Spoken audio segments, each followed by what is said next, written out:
Nangako ang Department of Budget and Management na susundin ang rekomendasyon ng Office of the Ombudsman na maghain ng kasong graft laban sa procurement services officials ng nasabing ahensya.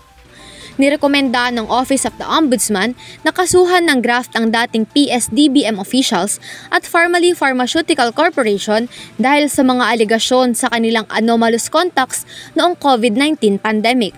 Sa inilabas sa resolusyon kahapon, nakahanap ang Ombudsman Special Panel ng posibleng dahilan upang mahainan ang Sandigan Bayan's former PSDBM Executive Director Christopher Lloyd Lau, former PSDBM Procurement Group Director at kasalukuyang Overall Deputy Ombudsman Warren Lex Leong, at PSDBM Procurement Management Officer Paul Jasper de Guzman ng 3 patong ng biolasyon sa Section 3 of Republic Act 3019 or ang Anti-Graft and Corruption Practices Act.